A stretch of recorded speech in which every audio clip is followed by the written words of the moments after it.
We are good to go. All right. Welcome, everyone. My name is Darius Shafar. I am Chair of the Finance Committee at the City of Albany Industrial Development Agency. Our calls meeting to order. I note for the record that all members of the IDA board, with the exception of Chris Betts, are here today.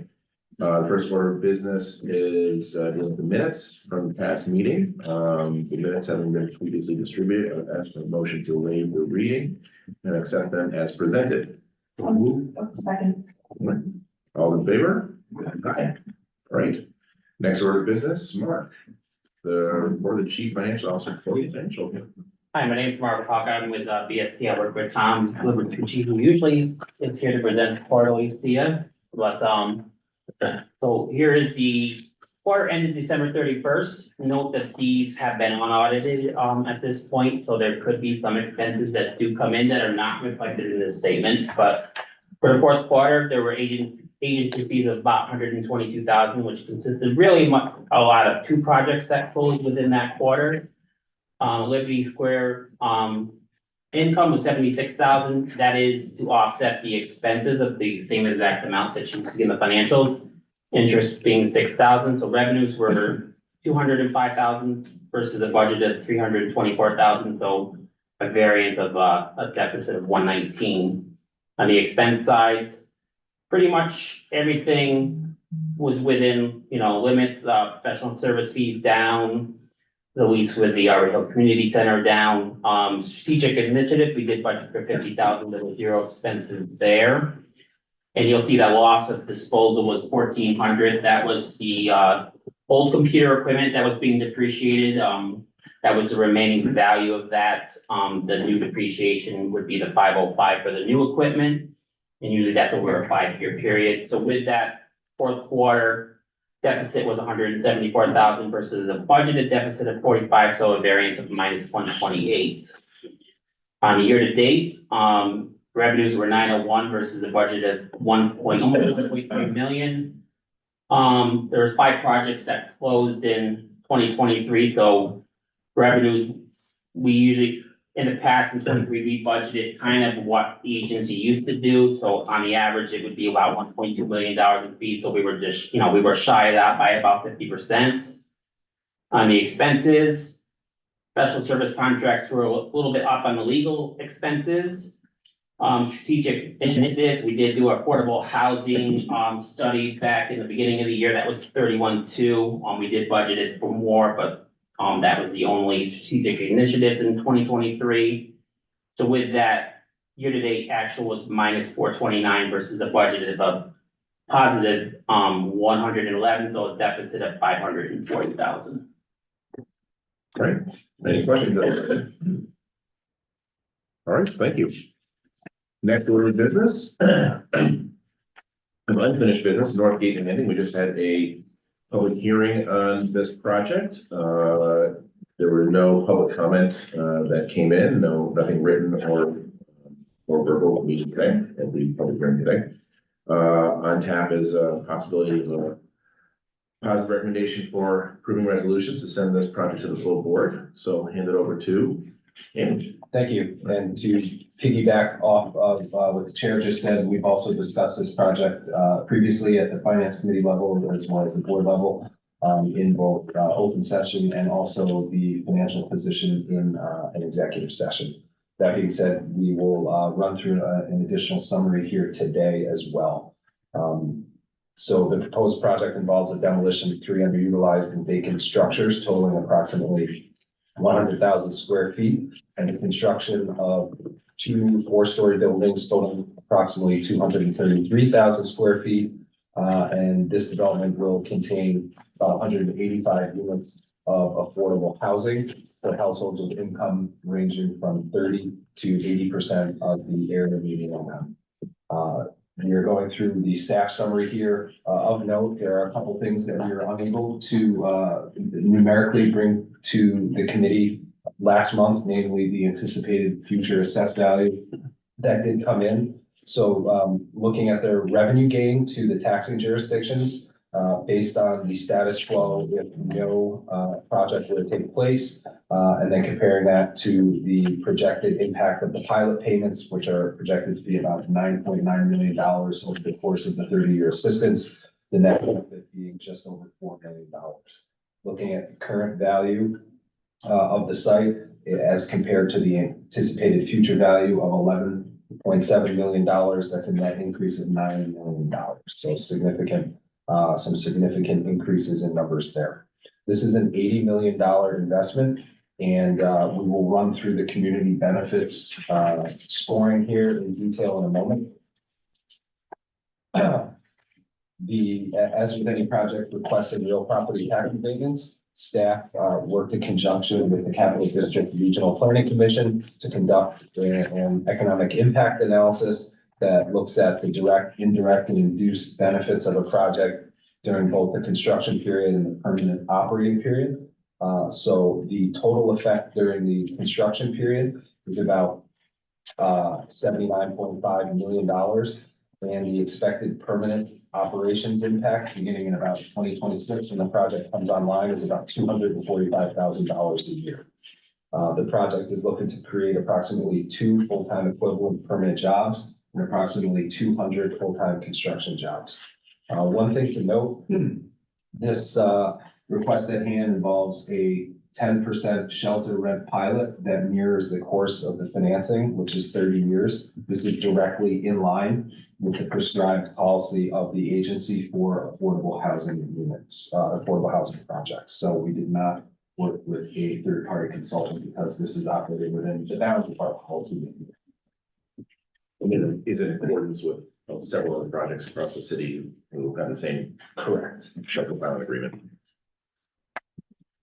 Running through the score and just making note that this is for comparative purposes, as this project being purpose-built affordable housing was not evaluated through the project evaluation and assistance framework. But nonetheless, we will run through.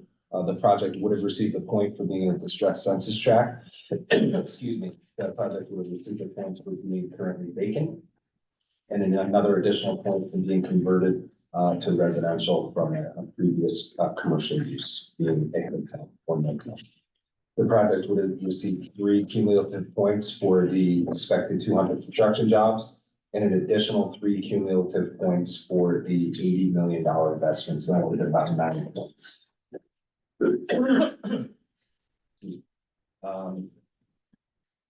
We also have a representative of the project here with us today, who is also present during the public hearing.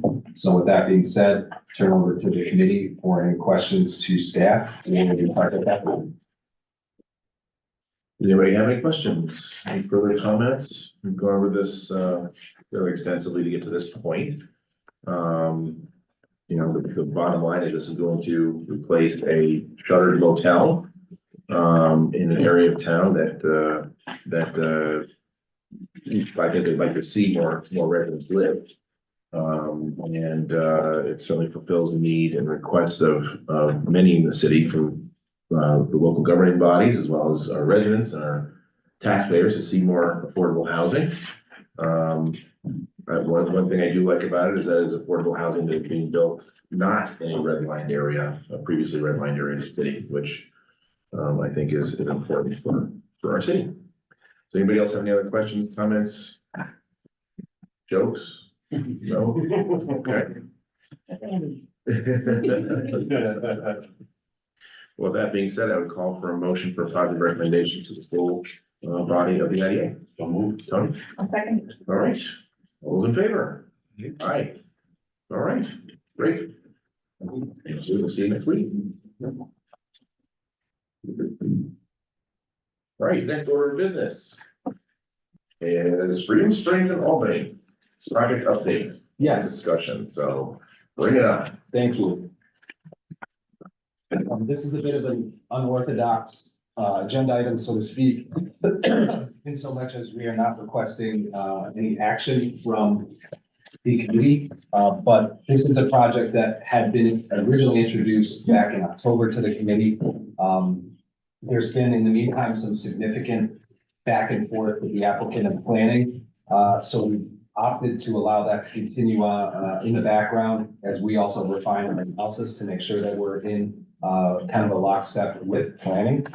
Of note, we have, based on the request at hand, which we will go over here shortly, we have contracted with a third-party consultant, and we've been working through that review of the pilot request. We do expect that when this project comes back to the committee with a requested action, that analysis will be presented. So it is complete, if not nearly complete. So we're confident that that will not hold up any of the meeting schedules going forward. But just as a review, this project that is the applicant is Freedom Springs Albany LLC, which is comprised of two individuals, one of which I believe is here with us today on Zoom, Richard Manzardo. The project location is 64 Colvin Ave, which is essentially the corner of Colvin Avenue and Central Avenue. And it proposes to construct approximately 100,000 square foot, three-story multifamily affordable housing complex containing approximately 120 affordable residential units and an approximate 3,600 square foot commercial space, including 101, give or take, off-street parking spots. This project is looking for funding in part through the state's 4% low-income housing tax credit program. And of the residential units on site, 30 are going to be reserved for veterans at risk of homelessness, and an additional 30 units will be reserved for seniors at risk of homelessness. The remaining units will serve income qualified residents that fall between 50 and 80% of the area annually. So that being said, we are working through our analysis. And what we wanted to do was really have the applicant come and maybe give an update to the committee of where things are, where they expect things to go, and give the committee the opportunity to ask any questions they may have at this point of the process to the applicant. So with that, Rick, I'll turn it over to you. No, thank you everyone for the opportunity, and I hope you don't ask me for a joke because I come ill-prepared, if that's the case. Yes. But no, in all seriousness, we have been working kind of behind the scenes, as Andy mentioned, with his team, working through the commercial pilot request on this, going back and forth with the consultant. And Andy's point, I think we're just about there. On the residential side, we are requesting the 10% shelter rent as a previous project did. So we anticipate being on the February, I think it's the 6th planning board. We have been going back and forth with that staff, basically around some square footage questions. And an important point, our square footage has not changed since we brought this forward last time. So just clarifying some issues with them and kind of making the front door a bit more, the front entrance a bit more prominent. We'll do that through wayfinding, signage and whatnot. But we should be on the February 6th planning board and either approval at that point or the March. So I think that was a reason to kind of slide IDA back because we were not in a hurry to get out ahead of our skis on that one. As Andy mentioned, still 120 units with 30 for veterans, 30 for seniors. We did meet with the Uwana Neighborhood Association with Gateway at their December meeting to talk about the senior population, the services and whatnot. So I think that was a good meeting there. Continue to try to be kind of the community outreach and keep everyone informed. But really that's the extent of it. As I mentioned, the project really hasn't changed. It's the process taking a bit longer than we anticipated. My understanding is there's still some significant neighborhood opposition to the project. Is that true? I feel the December meeting went a long way. We're not going to get 100% support. We know that's a fact, but I think we're kind of telling what the story is. We're telling what the sources are for the services, who those that are going to be helped are. And we think we've made significant inroads. And like I said, I think the support is kind of building. We're finally getting people say, you know what, we'll accept this. In the past, it was 100%. We're like, no, we do not want this. So we're starting to get folks come out and say, yeah, you know, we'll accept this in our neighborhood. And is that the final decision on February 8th planning board, you said? Well, we present at that February, so we don't know if an action will be taken there or the following one in, I don't know if it's later in February or early March, but we would anticipate one of those two. All right. Anybody have any other questions? Yeah, are the supportive services gonna be offered on site, or will residents be going somewhere else for that? No, so both Gateway and Albany Housing will have offices on site. So each of them will have probably 2 to 3 full-time employees each. So we'll have offices on site for just the tenants of the development. Will not be outside folks coming in for services, but just the tenants on site. Just for the committee here to know what we're passing around, Rick just mentioned Gateway, the entity that will be, in part the on-site manager of some of the support services. So this is their most recent annual report.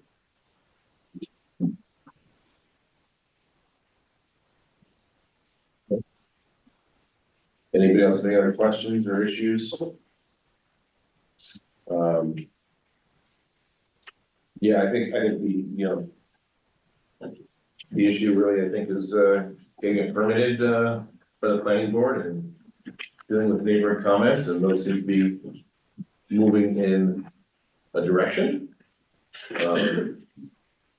So I think, everything else as far as the package, that will ostensibly be presented to the IDA to the board, in the upcoming meetings, certainly seem to be in line with what has been requested of the IDA in previous projects, and fall within the scale of reasonableness, I guess, that we look for. So, And Chair, if I may, I did neglect to mention, I did mention in passing that we're working with a third-party consultant. The reason being, the residential portion of this pilot is a request for a 10% shelter rent pilot, which is in line with our policy. However, the commercial space, which is really a small percentage, about 4%-ish of the total project square footage.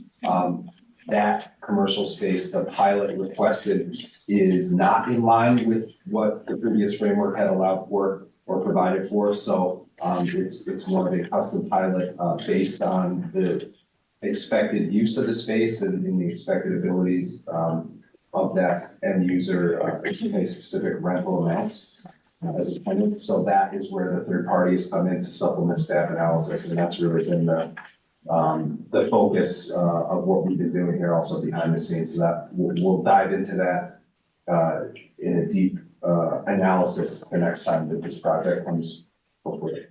great. All right. Well, thanks for spending some time with us. No, thank you for the opportunity to do it remote. I look forward to seeing everyone in person next month. So take care, All right. everyone. Okay, so no action is being requested at this point in time in this project, but, helpful and informative. So I think the next order of business is property acquisition and disposition report. Talk about the property, Sure. Yeah. So, in accordance with public authorities law, the agency is required to prepare a report at least annually on the real property owned by the agency. So this information was previously distributed to the committee in your materials and is in your packet in front of you. There's a list of 11 properties, owned as of December 31st, 2023. I will forego stating them all unless anybody requests me to. They're in your packet. These will be, posted on our website and as part of the Paris report. So just review those. If there's anything that we need to update for accuracy purposes, we will do so.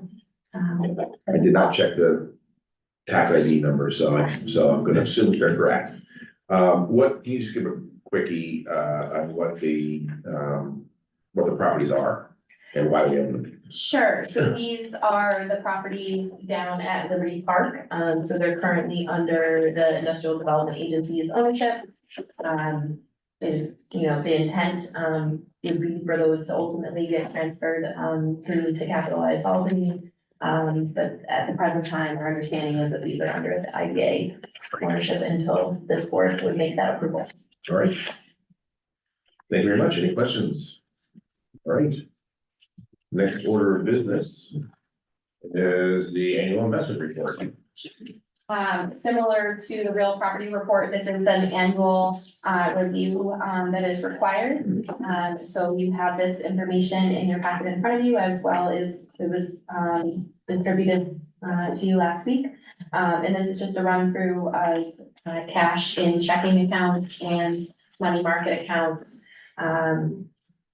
And once again, I'll forego specific details, some of the items that we did run through, beginning balance, around 400,000 in the checking, ending balance, 14,000, money market, 3.8 million, ending balance, 3.58 million. And then, we have an escrow account for restricted cash, beginning balance 42,700 and ending balance, $9,906.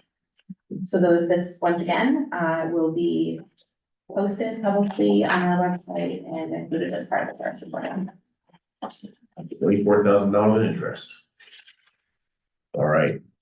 Something. All right. Any questions? Investment report? Move on to agency update.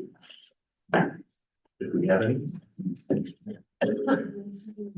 The first update under agency update, is just a reminder that the New York State Economic Development Council's conference is February 13th and 14th this year.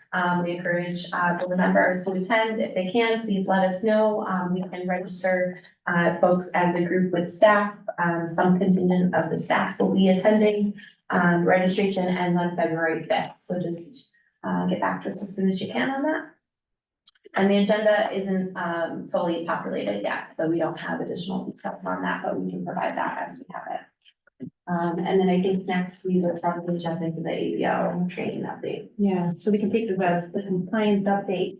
So first, there is ABO board trainings, the online board trainings. There is best practice for IDA board members to complete the training every 3 years. We have sent around information in emails. The next training is January 24th. We will release the dates for the 2 dates in February later this month. We'll send those around as they become available. If you have taken the training, please forward along the proof just to us, keep our records, so we can make sure we're staying on top of everything. Next up in the compliance update, you have at the bottom of your board packets, several board evaluation forms, financial disclosures, just annual things as part of the IDA and CRC board members. These return to staff by the end of the month. We have sent electronic versions over previously. We can send them over again. But if you prefer to fill them out in hard copy, they are in front of you today. Finally, we have started the compliance process of working with all of our active projects. We've received about 2 forms out of 100 back, so we are working away. Those 2 are early. They have not reached their deadline yet, so Cassidy and Andy and I are diligently working with all of our project representatives on jobs reporting, employment verification, making sure we're fully buttoned up as part of our peer reporting to the ABO in March. As part of that, we've kind of paused our traditional project updates that come to you at the meetings to be able to focus on the other compliance and dive back into those once we get out of compliance season. All right. Any questions? Compliance season, our favorite season. Not spring. No, bye. The fish season. All right, anything else? Then I ask for a motion to adjourn. I'll make a motion. Shelby? All in favor? Aye, we stand adjourned. Really, we sit adjourned.